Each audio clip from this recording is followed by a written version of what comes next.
মরে গেলে কবর জিয়ারত। আর হযরতে হোসেন রাদিয়াল্লাহু তাআলা আনহু কারবালার প্রান্তরে শহীদ হয়েছেন, তার লেগে যদি গান বাজনা বাজিয়ে ড্যান্স করে বুক চিড়ে যদি দুঃখ পালন হয়, তোর বাম মরে গেলে মিলাদ করা, আমি মৌলবি শওকতের বেটা বলে গেলাম হারাম। তোর বাম মরে গেলে কোরআন খানি করা হারাম, তোর বাম মরে গেলে দোয়া করা হারাম। যদি আপনারা সুস্থ মস্তিষ্কে বলবেন, আমি ইয়াসিন যদি মারা যায় আমার কবর কটা হবে? হ্যাঁ, একটা। শুনে খুশি হলাম, কিন্তু আমি অবাক হয় হযরতে হোসেন রাদিয়াল্লাহু তাআলা আনহু শহীদ হয়েছেন কারবালার প্রান্তরে, আর গোটা পৃথিবীতে তিনার মঞ্জিল মাটি হচ্ছে। কত নম্বর বুঝতে পারেননি? তাইলে একটা মানুষের কটা কবর হতে পারে? আল্লাহর কসম খেয়ে বলছি, ইসলাম 70 উপরে টিকে আছে। এরপরে যদি কেউ চার্জ করতে যান, আমি চার্জ করার আগে যদি কারোর মনে ব্যথা লাগে, তাদেরকে অনুরোধ করে যাচ্ছি, যারা নিজেদিকে সুন্নি ভাই বলে সেই সুন্নি ভাই দিকে অনুরোধ করছি, সব থেকে বড় মৌলবি আহমদ রাজা বেরেলভি, কিতাবের নাম ফতোয়ায়ে রিজবিয়া, খণ্ড নম্বর 24, পৃষ্ঠা নম্বর 497, ছাপা হয়েছে পাকিস্তানের করাচিতে। সেখানে লেখা আছে, अगर किसी ने हजरत हुसैन के मरने पर अपना सीना चीरता, मातम करना, गाना बजाना, ढोल बजाना, मंजिल माटी करना, ताजिया करना, ये सारे काम हराम है। ये कोई हमारा मौलवी नहीं है, बल्कि ये सुन्नियों का, बेरेलवियों का सबसे बड़ा मौलवी है। আমার ভাই, আমি ওটা বুঝাতে চাইছি না। দিন না থাকার কারণে আপনি দেখতে পাবেন, কালিয়াচক থেকে স্টার্ট করুন, কালিয়াচক, আপনি বহরমপুর, যতগুলো টাউন আছে, আমার বর্ধমান টাউন, আমি এখনই মোবাইলে আমার ফটো ভিডিও পাঠিয়ে দিয়েছে, প্রুফ দেবো। যত জায়গায় ড্যান্স হচ্ছে, গান বাজনা হচ্ছে, একটা জায়গাতেও ইমাম দিকে প্রথম সারিতে দেখতে পেয়েছেন আপনারা? কথা বলেন না। যদি ওটা জায়েজ হতো, প্রথম সারিতে তো আমরা মৌলবীরাই আন্ডার প্যান্ট পরে ড্যান্স করতাম। কথাটা বুঝতে পারেন? আমরা ছেড়ে দিতাম, কিন্তু না জায়েজ, হারাম। একটা মুসলমানকে জিজ্ঞেস করুন, ভাই গান বাজনা কি? বলবে হারাম। আর আমি চ্যালেঞ্জ ছুড়ে বললাম, আমি যদি এটা মিথ্যা বলে থাকি, আপনাকে আমি দাওয়াত দিয়ে গেলাম, এর পরের বছরে 10ই মুহররম আমার মাদ্রাসায় দাওয়াত। আপনাকে আমি মাদ্রাসার খানা খাওয়াবো না, আমার বাড়িতে খানা খাওয়াবো। যদি সে যে তবকারি মৌলবি হোক আর যে তবকারি লোক হোক, আপনি সুন্নি হন, দেওবন্দি হন, আহলে হাদিস হন, বেরেলি হন, ফুরফুরা হন, যে তবকারি হন, আপনি আমার মাদ্রাসায় আসুন, আমার বাড়িতে খানা খাওয়াবো। 10ই মুহররম রাত্রিতে আপনাকে গাড়ি ভাড়া করে দেবো, আপনি বর্ধমান টাউনে বড় বাজারে চলে যাবেন। বাজারটার নাম হচ্ছে বড় বাজার, বর্ধমান টাউনে, বিসি রোড। সেখানে মুসলিমদের যুবক যুবতীরা এই 10ই মুহররম রাত্রিতে অবাধে মদ পান করে তারা সারা রাত্রি ফজর পর্যন্ত ড্যান্স করে মঞ্জিল মাটি করছে। এটা আমি মিথ্যা বলিনি, বানানো গল্প নয়। সামান্য ব্রেনের দ্বারা একটা আদিবাসীকে যদি বোঝানো হয়, সেও বুঝে যাবে। আপনারা বলুন, বলছে বাম মরে গেলে মিলাদ করতে হবে, হয় না? হয় না? কথা বলেন। বাম মরে গেলে মিলাদ, বাম মরে গেলে কোরআন খানি, বাম মরে গেলে দোয়া, বাম মরে গেলে কবর জিয়ারত। আর হযরতে হোসেন রাদিয়াল্লাহু তাআলা আনহু কারবালার প্রান্তরে শহীদ হয়েছেন, তার লেগে যদি গান বাজনা বাজিয়ে ড্যান্স করে বুক চিড়ে যদি দুঃখ পালন হয়, তোর বাম মরে গেলে মিলাদ করা, আমি মৌলবি শওকতের বেটা বলে গেলাম হারাম। তোর বাম মরে গেলে কোরআন খানি করা হারাম, তোর বাম মরে গেলে দোয়া করা হারাম। যদি হযরতে হোসেনের লেগে ড্যান্স হয়, তোর বাম মরে গেলে ড্যান্স কর, তোর বাপের আত্মাটা শান্তি পাবে। যদি হোসেনের আত্মা এইভাবে শান্তি পায়। একটা কুকুর, আপনাদের এখানে কুকুর আছে না? নাই? আছে। কুকুরের বাচ্চা মরে গেলে সেই কুকুরটা 3 দিন মন মারা হয়ে বসে থাকে, থাকে না থাকে না? একটা গরুর বাচ্চা যদি মারা যায়, গরুটা 3 দিন খাবার খায় না, মন মারা হয়ে থাকে। একটা গরু বুঝতে পেরেছে আমার বাচ্চা মারা গেছে, এটা আমার জন্য দুঃখজনক।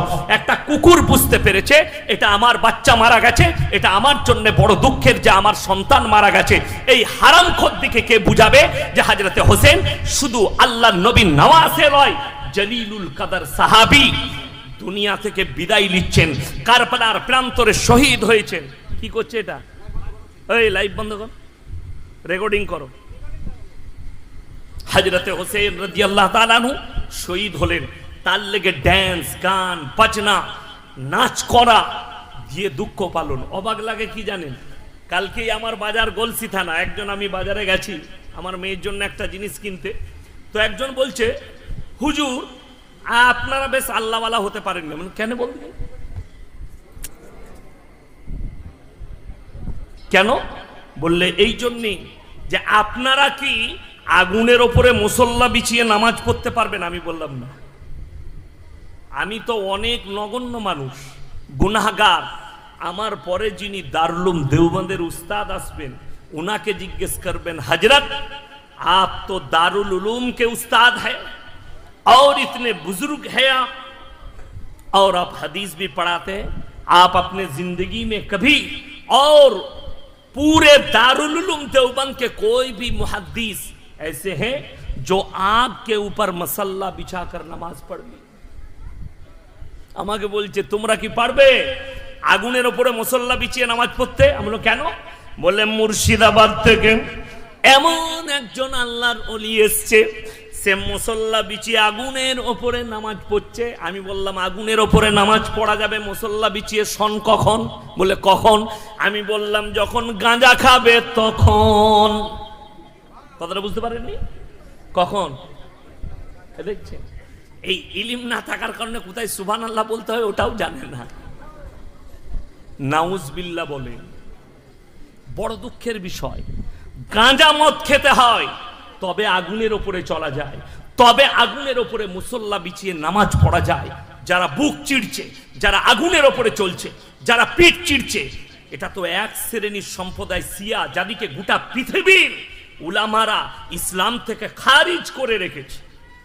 তারা ইসলামের বাইরে, শরীয়তের বাইরে, তারা ঈমান হারা। তাদেরকে কলমা পড়ে মুসলমান হয়ে রাসূলের উপরে ঈমান আনতে হবে। শিয়া সম্প্রদায়কে এরা তারা যদি বলেন বুক চিরা যাবে না কেন? এই আমাকে দাওয়াত দিয়েছেন, আমাকে যদি বলে হুজুর আপনাকে যে খাবার দিয়েছে ওটা বিষ মিশিয়ে দিই, ওইটা আমার জানার পরে আর খাওয়া যাবে? আত্মহত্যা করা কি কথা বলে না? পাপ। আত্মহত্যা করা যদি পাপ হয়, কোরআন খুলুন, দলিল দিচ্ছি সূরা বাকারা। ইন্নামা হাররামা আলাইকুমুল মাইতাতা ওয়াদ-দামা ওয়া লাহমাল খিনজির ওয়া মা উহিল্লা বিহি লিগাইরিল্লাহ ফামানিত্তুররা গায়রা বাগিন ওয়ালা আদিন ফালা ইসমা আলাই ইন্নাল্লাহা গফুরুর রহিম। হে আমার বিশ্বনবী, পৃথিবীর মানুষকে বলো, প্রবাহিত রক্ত, মরা জন্তুর মাংস, শুয়োরের মাংস, আল্লাহ ব্যতীত অপরের নামে উৎসর্গিত জিনিস তোমাদের জন্য হারাম করা হয়েছে। এর পরের আয়াতে আল্লাহ যেটা বললেন মারাত্মক কথা। আপনার যে জীবনটা আল্লাহ দিয়েছে, শরীর দিয়েছে, প্রাণ দিয়েছে, এটার কতটা মূল্য দিয়েছেন আল্লাহ এইখান থেকে বুঝতে পারবেন। বা কেউ মানে হচ্ছে ক্ষতিগ্রস্ত, এমন জায়গায় পৌঁছেছেন যেখানে কোনো খাবার নেই, আপনি মারা যেতে পারেন না খেলে, খাবার না পেলে। সেখানে দেখতে পেলেন প্লেটে হারাম প্রাণীর মাংস আছে, ধরেলেন শুয়োরের মাংস আছে, আপনি অতটুকু খাওয়া আপনার জন্য ফরজ, অতটুকু খাওয়া জরুরি, যতটুকু খেলে আপনার প্রাণটা বেঁচে যাবে। জোরে বলুন সুবহানাল্লাহ। এটা কোরআন। যদি এই প্রাণটা বাঁচানোর জন্য শুয়োরের মাংসটাও খাওয়া জায়েজ হয়, তাইলে ভেবে দেখুন যারা নিজের জীবনে বুক চিড়ে দিচ্ছে, কান চিড়ে দিচ্ছে, পেট চিড়ে দিচ্ছে। আজকে আমি যেটার ওপর দিয়ে এসছি আমার বাড়ি থেকে, শান্তিনিকেতন বোলপুর, বোলপুরের পাশে রেলের গায়ে গায়ে রোড আহমদপুর, আহমদপুরের পরে আপনার সাঁইথিয়া, সাঁইথিয়াতে একটা নদী পড়ে, নদীটার নাম হচ্ছে আপনার ময়ূরাক্ষী নদী। নদীর নিচে দিয়ে রাস্তা আছে। তো ওখানে একটা টোল লাগে 10 টাকা করে। রোডের সাইডে ওই ঘাটের পাশে ভাঙা একটা তাজিয়া নামাইছে, আর এক হারামখোর মদ খেয়েছে, মুখ চিড়া আছে, বুক চিড়া আছে, গাড়ির কাছে এসে বলছে পয়সা লাগবে 10 টাকা। কেন? বলে হজরতে হোসেনের তাজিয়াটা ভাসাবো। আমরা ঠাকুর ভাসাবি না এটা ভাসাবি? শুনেলেন কিছুদিন আগে হিন্দু ভাইদের একটা পরব গেছে, সেটার নাম রথযাত্রা। হয়েছে না হয়নি? এই রথযাত্রা আর তাজিয়া দুটোর মধ্যে কোনো পার্থক্য নাই আমার কাছে। কষ্টটা বলে দিই কোথায়, ইলম না থাকার কারণে। অথচ আপনারা এতগুলো মানুষ এসে বসেছেন। এটা শুধু নয়, মানিকচক থানার, গোটা কালিয়াচক থানার সমস্ত মুসলমানকে জিজ্ঞেস করুন, তারা সবাই জানে প্রত্যেকটা মুসলমান নরনারীর জন্য দ্বীনি ইলম হাসিল করা কি ফরজ। আপনি এটা জানেন।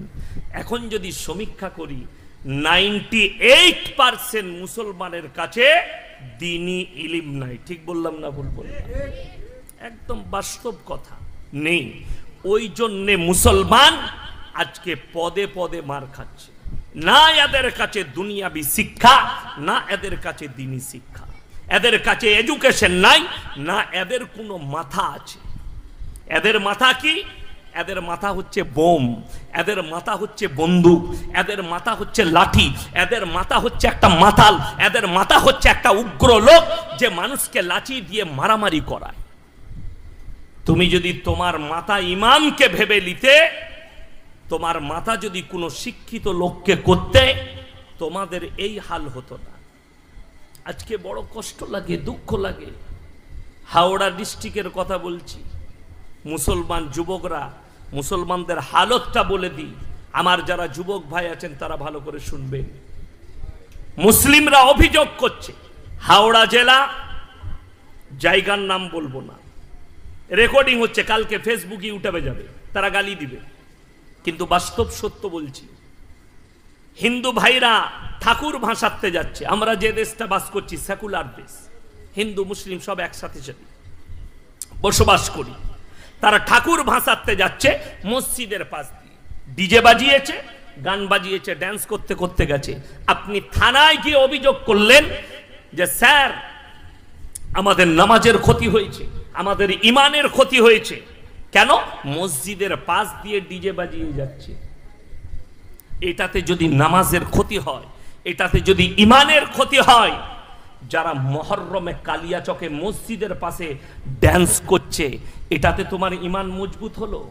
যারা বেটা বিটির বিয়েতে গান বাজনা বাজাচ্ছে, এটাতে তোমার ইমান মজবুত হচ্ছে, আর তোমার নামাজের ক্ষতি হয় না, তোমার ইমানের ক্ষতি হয় না।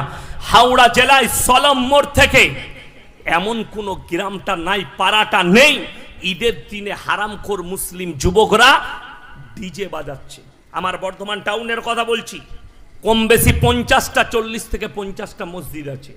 আলহামদুলিল্লাহ, সব মসজিদই দাওয়াতের মেহনত আছে। কিন্তু দুঃখের বিষয়, ঈদের দিনে যেদিনে চাঁদ উঠবে, সেই চাঁদ রাত থেকে হারামখোর মুসলিম যুবকরা সারা দিন ড্যান্স করছে, ঈদ পালন করছে, আর মদ বিক্রি হচ্ছে। জায়গার নাম লোহাপুর। এই রোডের ওপর, আমি লোহাপুরের ওপর দিয়ে এলাম, নাম শুনেছেন না শুনেননি? মোরগ্রাম থেকে ভেঙে যাবেন, দার্জিলিং মোড় রোড যেটা দুর্গাপুর যাচ্ছে, ওই রোডে ঢুকলেই প্রথম পড়বে লোহাপুর। বহুত বড় মাদ্রাসা আছে, আমি জলসা করেছি ওখানে। ওই এলাকায় একটা গ্রামে জলসায় গেলাম রমজান মাসে। আমাকে একজন দাড়িওয়ালা হাজি সাহেব এসে কি বললো জানেন? কামরার ভেতরে, হুজুর একটু বক্তব্য দিবেন। কি? যে ঈদের দিনে আমাদের এলাকার মুসলিম ছেলেরা আসরের পর থেকে মদের দোকানে লাইন দেয়। কত দুঃখ! আমি মৌলবি শওকতের বেটা, আল্লাহর কসম করে বলছি, সাক্ষী আছে। আমি জলসা করেছিলাম 31শে ডিসেম্বর 2023 সাল। এই আপনার গয়েশ বাড়িতে জলসা শেষ। আমার গাড়ি, আমি জলসা 11:30 শেষ করেছি। আমার গাড়ির সময় লেগেছে কালিয়াচক মোড়কে আসতে মাত্র 15 থেকে 17 মিনিট আমার গাড়িতে। গাড়ির লাইন জাম লেগে আছে, আমি ওভারটেক করে চলো। আমি কাছাকাছি পৌঁছালাম, মুসলিমদের যুবকরা 1 জানুয়ারি পালন করার লেগে গোটা হাই রোডে বোম বিছিয়ে রেখেছে, 1 লক্ষ টাকার বোম ফাটিয়েছে, পুলিশ তাদিকে গার্ড দিয়েছে। এদিকে আপনারা মুসলমান ভাবেন আমি মৌলবি শওকতের বেটা, আমি ইয়াসিন চ্যালেঞ্জ দিয়ে বললাম এদিকে মুসলমান বলাই যাবে। যারা ভাবছেন হযরতে হোসেনের নামে নাম গান বাজনা, লাঠি খেলা, মাতম করা এগুলো ইসলাম, আমি বলে যাচ্ছি আল্লাহর কসম ইসলামের সাথে এটার কোনো সঙ্গই নেই। পুরো এটা ইসলাম শরীয়তের বাইরে কাজ। ইসলামের শরীয়ত শুনেলেন, দ্বীনি ইলম হাসিল করা ফরজ। আজকে আপনার কাছে দ্বীনি ইলম না থাকার কারণে বেঈমান কাফেররা আপনাদেরকে ঢেকে ফেলেছে। কিসের দ্বারা? পাপের দ্বারা। আল্লাহ রাসূল সাল্লাল্লাহু আলাইহি সাল্লামের হাদিস, আখরি জামানায় সেই বর্বরতার যুগের পাপগুলো ফিরে আসবে, আর সেগুলোর নাম হবে মডেলিং। সেগুলোর নাম হবে কি? মডেলিং। আপনি অবাক হবেন যে মডেলিং কিভাবে নাম হবে, আপনি অনুভবই করতে পারবেন না। আপনাকে বলে দিই, বর্তমানে যে পাপটা এসছে, 1 নম্বর বড় পাপ হচ্ছে সমকামী, যেটা দ্রুতভাবে ছুটছে। কোন জেলাগুলোই বেশি শুনেলেন? মুর্শিদাবাদ, মালদা, নদিয়া, 2 24 পরগনা, বর্ডার এলাকাগুলোই বেশি ছুটেছে। কেন? পার্শ্ববর্তী দেশ বাংলাদেশ, পৃথিবীর যত বড় বড় নেমখারাম আছে বাংলাদেশে, সব থেকে বড় বড় পাপীগুলো। আর এই পাপ, এই দেখবেন বাংলাদেশে হয়েছে শরীফ থেকে শরীফা, লিঙ্গ পরিবর্তন, অনেকগুলো আর্টিস্ট করেছে লিঙ্গ পরিবর্তন। আল্লাহর কসম খেয়ে বলছি, যারা লিঙ্গ পরিবর্তন করে, লিঙ্গ পরিবর্তনের পরে যদি সারা জিন্দেগি কাবা করে সিজদায় পড়ে থাকে, পেরুবার রাস্তা খুঁজে পাবে। কেন? আল্লাহর কুদরতের সঙ্গে ছেড়খামি করেছে। আল্লাহ যে কুদরত দিয়েছে, যে যৌবন দিয়েছে, এই পাপের কারণে একটা জাতিকে আল্লাহ ধ্বংস করেছে। আর এই পাপ এলো কোথা থেকে? এসছে পুরনো যুগ থেকে, বর্বরতার যুগে। সেই যুগের পাপ নতুন করে মডেলিং হয়ে ফিরে এসছে। আজকে কেন মডেলিং বলছি? এই পাপটা যাদের কাছে বেশি ছড়িয়েছে তারা কারা? শিক্ষিতরা, কলেজ, ইউনিভার্সিটি, চাকরিজীবী, শিক্ষিত, এদের কাছে বেশি ছড়িয়েছে, এদের কাছে ছড়িয়েছে বেশি পাপটা। ওই জন্যে আমার ভাই অনুরোধ করে বলছি, আমরা নিজেদের যুবক দিকে দ্বীনি শিক্ষা দেবো। সকলে হাত তুলে বলুন ইনশাআল্লাহ। দ্বীনি শিক্ষা দেন, তা না হলে বড় বিপদ। কিয়ামত করিবান। আপনারা বুঝতে পাচ্ছেন কিয়ামত কতটা কাছে, বুঝতে পাচ্ছেন? তা না হলে আজকে মদ মুসলমানের কাছে কখনো হালাল হতো না, হারাম জানে, তারপরও মুসলমান অবাধে মদ পান করছে। জানেন আপনি, সব থেকে বেশি নেশা করে মুর্শিদাবাদ আর মালদার যুবকরা, সব থেকে বেশি। হিরোইনের নেশা পাবেন, গাঁজার নেশা, মদের নেশা, সমস্ত নেশাগুলো এই মুর্শিদাবাদ আর মালদার যুবকরা করে। কেন? বর্ডার এলাকা। আমি সেদিনই খবর পেলাম, বর্ধমানে টাউনে ধরা পড়েছে, কিসে? বাসের ওপরে মুর্শিদাবাদের লোক গাঁজা পাচার করছিল। আপনি জেলটা খুঁজলেন, মালদার জেলে যান, মুর্শিদাবাদের বহরমপুরে জেলে যান, আমার বর্তমান টাউনের জেলে যান। কারা আছে? গাঁজা পাচার কেসে ধরা পড়েছে মুসলিমদের যুবক, হিরোইন পাচার কেসে ধরা পড়েছে মুসলিমদের যুবক, মার্ডার কেসের আসামি মুসলমানদের যুবক। তোমার হুঁশ নেই, যে জিনিসগুলো হারাম সেটার দ্বারা কখনো সুখ ফিরতে পারে না, সেটার দ্বারা সুখ হতে পারে না। শিক্ষা এমন একটা জিনিস, এডুকেশন এমন একটা জিনিস, আপনাকে পাপ থেকে বাঁচাবে। কোন শিক্ষা? দুনিয়াবি শিক্ষার সঙ্গে দ্বীনি শিক্ষা থাকতে হবে, দ্বীনি শিক্ষা। আজকে মেহরুম গোটা কম পাপের সাগরে ডুবে যাচ্ছে, পাপের সাগরে। আপনি অনুভবই করতে পারবেন না যে কিভাবে পাপের সাগরে ডুবছে। আপনার ধারণাই নেই যে আপনার পরিবার কিভাবে ধ্বংস হচ্ছে। বেঈমান কাফেররা জাল ফেলে দিয়েছে, আপনি জালে পড়ে গেছেন, কোনো অসুবিধা নাই। আপনি জাল যখন আপনার উপরে ছুড়ে দিয়েছে, আপনি ফেরে পড়ে গেছে।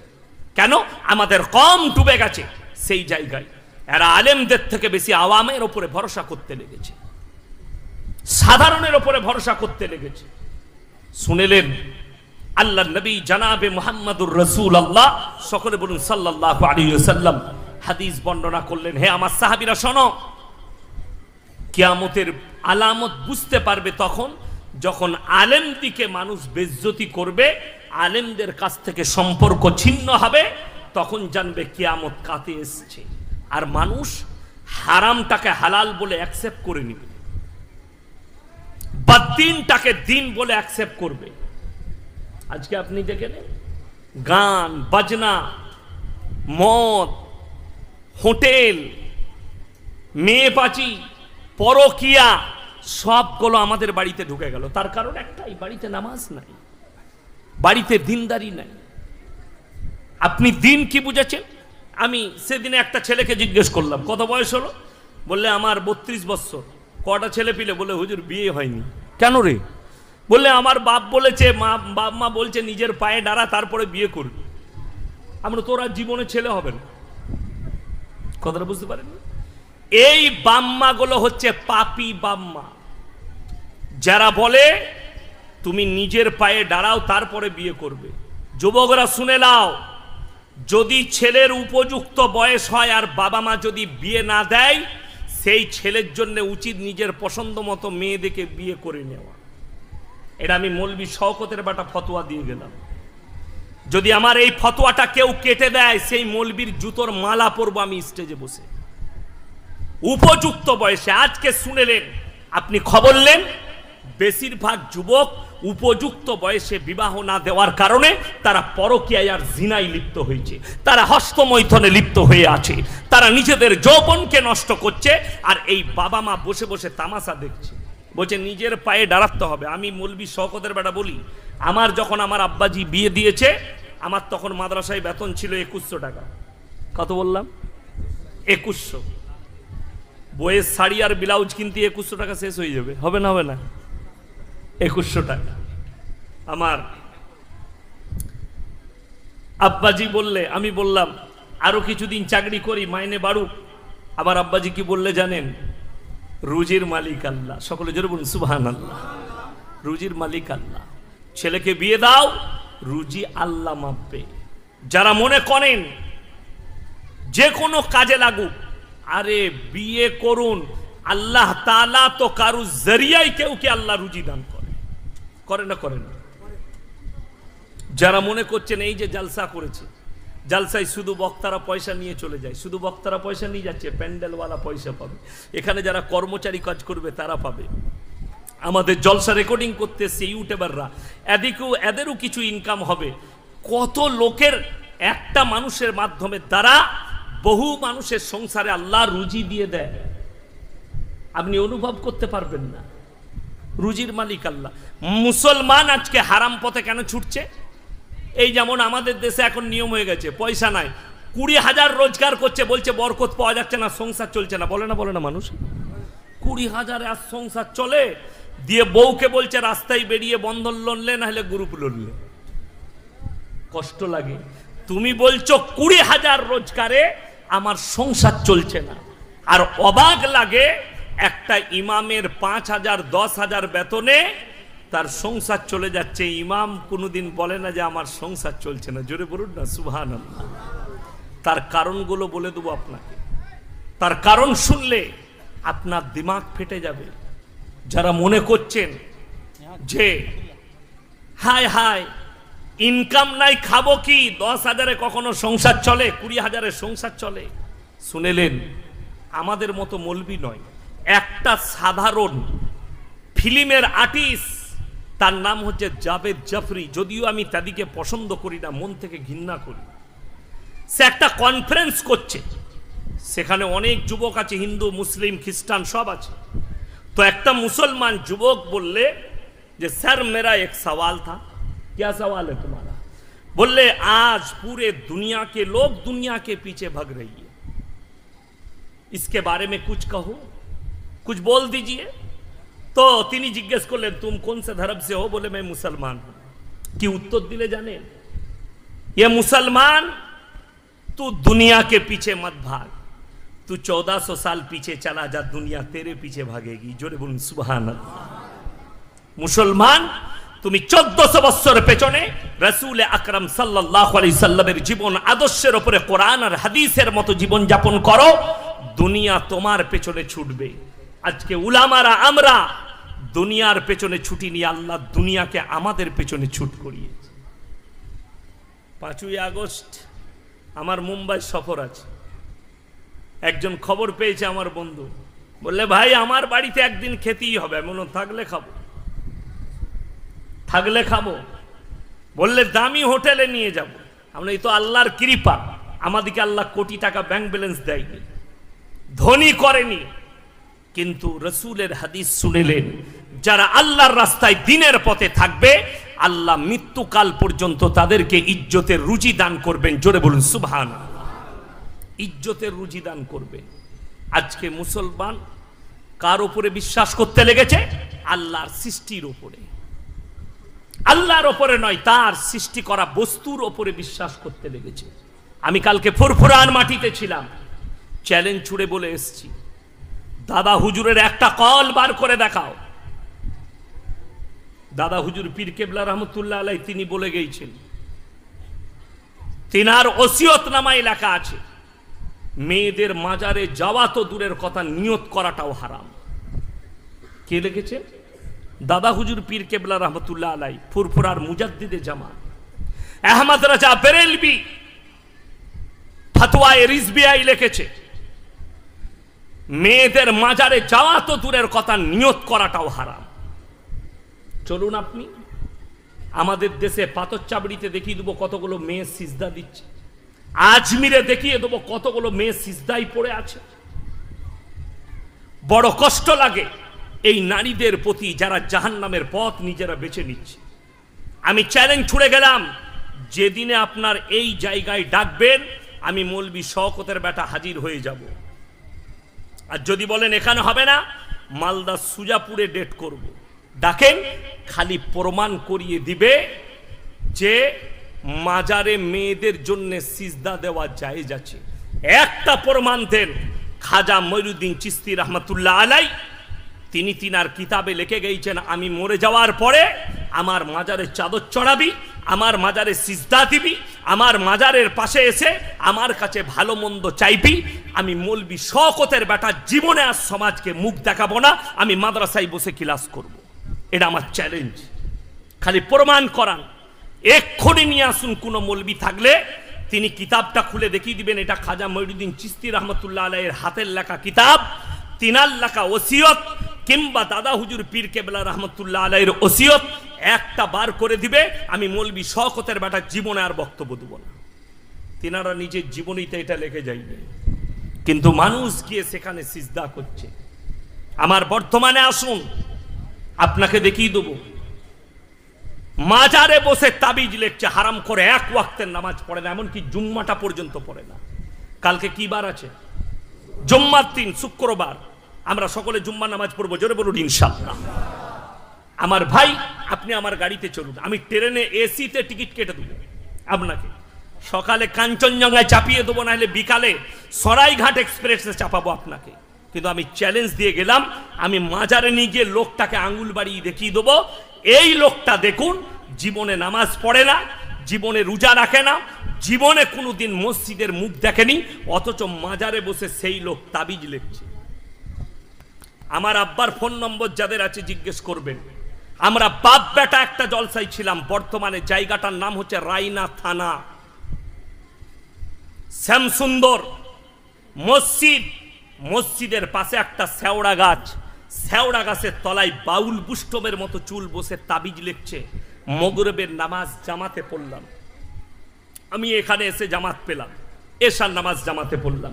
ওই রকম সেখানে গিয়ে মাগরিবের নামাজ আমরা বাপ বেটা ধরলাম। নামাজ হলো, নামাজ শেষ হওয়ার পরে আমি যখন বাইরে বেরিয়ে সুন্নত পড়তে যাচ্ছি, তখনই দেখছি মেয়েরা বসে আছে, হুজুর তাবিজ লিখে যাচ্ছে। আমি একজনকে জিজ্ঞেস করলাম, হুজুর নামাজ পড়বে না? বললে না, মারিফত পেয়েছে, হুজুরের নামাজ মাফ আছে। আমি বললাম জুতো আছে, ছিঁড়া জুতো? আমাকে তারপরে বুঝে নিয়েছে কমিটি, জলসা কমিটি, ইমাল ছাড়বে না। আমাকে বললো হুজুর এখানে কোরআন হাদিসের বক্তব্য দিবে না। আমি বললাম যে এই যে নামাজ পড়ে না, এটা কি কোরআন হাদিসে নাই? কথা বলে না। কোন মুসলমান যদি নামাজ না পড়ে, আল্লাহ রসুলের হাদিস, যার নামাজ নাই তার মধ্যে ইসলাম নাই, এটা রসুলের হাদিস, আপনি কি করবেন? এটা রসুল আকরাম সাল্লাল্লাহু আলাইহি সাল্লামের হাদিস। যার নামাজ নাই তার ইসলাম নেই। সে বলছে আমি মারিফত পেয়েছি, নামাজ মাফ হয়েছে। আমার কাছে দলিল আছে, আখরি জিন্দগি, আখরি ওয়াক্তের নামাজ